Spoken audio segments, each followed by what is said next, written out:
CCTV ফুটেজে দেখা যায় প্লাস্টিকের বস্তায় রিকশা করে জ্যোৎস্না বেগমের লাশ নিয়ে যাচ্ছে নয়ন বড়ুয়া। চট্টগ্রাম নগরের লালখান বাজার এলাকার এলিভেটেড এক্সপ্রেস ওয়ের নিচ থেকে বস্তাবন্দি অবস্থায় নারীর মরদেহে উদ্ধার করেন পিবিআই।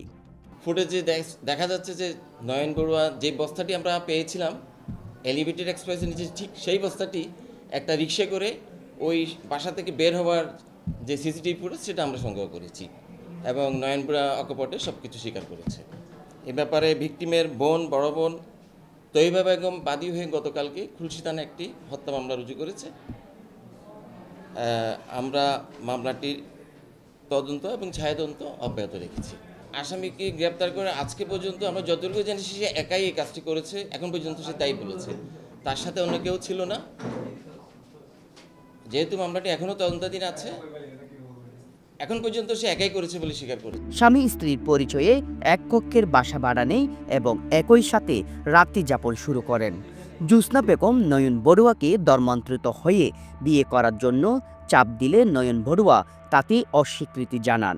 শনিবার সকালে পূর্বের বিভিন্ন বিষয় নিয়ে তাদের মধ্যে ঝগড়া হয় এবং এক পর্যায়ে উত্তেজিত হয়ে জ্যোৎস্নাকে গলা টিপে হত্যা করে নয়ন বড়ুয়া। প্রায় সে নয়নবাড়িকে হুমকি দিত, যদি সে তাকে বিয়ে না করে তার বাড়িতে জিনিসটা জানিয়ে দিবে, আইনগত ব্যবস্থা নেবে।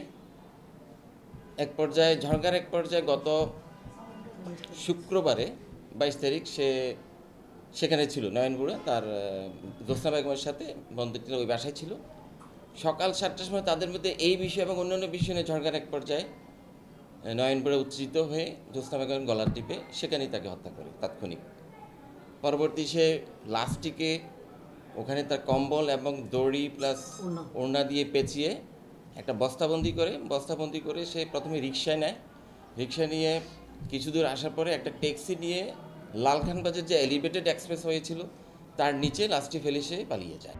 জ্যোৎস্না বেগম ও আসামি নয়ন বড়ুয়াই দুজনেই চট্টগ্রাম কাপ্তাই রাস্তার মাথায় কেডিএস গার্মেন্টসে চাকরি করতেন। কর্মস্থলে পরিচয়ে তারা প্রেমের সম্পর্কে জড়িয়ে যান।